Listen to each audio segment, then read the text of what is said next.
بسم اللہ الرحمن الرحیم۔ ہمارے دوست احباب ہیں، کئی دفعہ انہوں نے مسئلہ پوچھے ہے کہ عصر کی جماعت اگر نکل جائے تو کس وقت تک ہم جو ہے وہ عصر کی نماز پڑھ سکتے ہیں جو ادا کہلائے گی، اور کون سا وقت ہے جس میں پھر وہ قضا ہو جائے گی، پھر ادا نہیں کہلائے گی۔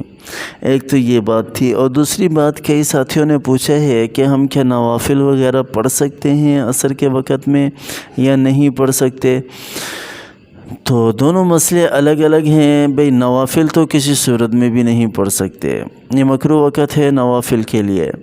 ہاں باقی یہ رہی بات عصر کے جو فرائض ہیں اس کی، کہ بندے نے جماعت نکل گئی، اب ڈیلے کرتا کرتا کرتا کرتا بہت زیادہ دیر ہو گئی، اب وہ پریشان ہے کہ پتہ نہیں میں اس وقت میں پڑھوں گا قبول ہوگی یا نہیں ہوگی، ادا ہوگی یا نہیں ہوگی۔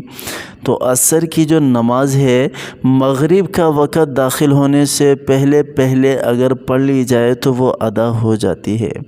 ہاں جو آخری وقت ہے بالکل، جس میں مغرب کا وقت داخل ہونے سے 2-4 منٹ رہتے ہیں، تو یہ بندہ اس میں احتیاطاً چھوڑ دینا پڑے، کیونکہ جتنے بھی نقشہ جات بنانے والے ہیں انہوں نے احتیاط کا لحاظ رکھا ہے، تو اس میں ہمیں بھی چاہیے کہ ہم احتیاط کا لحاظ رکھ لیں، اور اس سے بہتر ہے کہ پھر ہم قضا پڑھ لیں۔ میں نے بہت سارے ساتھیوں کو دیکھا بھی ہے کہ اتنی جلدی جلدی وہ سجدے دے رہے ہوتے ہیں، پڑھ رہے ہوتے ہیں کہ پتہ ہی نہیں چلتا کہ وہ نماز پڑھ رہے ہیں یا کیا کر رہے ہیں۔ اس طرح کی نماز سے بندہ جو ہے وہ بعد میں اطمینان کے ساتھ سکون کے ساتھ قضا پڑھ لے۔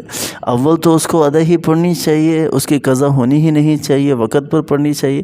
لیکن اگر اس طرح کا مسئلہ درپیش آ گیا ہے تو پھر بندے کو خوش و خضوع والی اطمینان کے ساتھ نماز پڑھنی چاہیے۔ اللہ تعالیٰ کی ذات ہمیں سمجھ عطا فرمائے، اللہ تعالیٰ کی ذات ہمیں عمل کرنے کی توفیق عطا فرمائے، جس طرح نماز کا حق ہے اس طرح نماز پڑھنے کی توفیق عطا فرمائے۔ آمین ثم آمین۔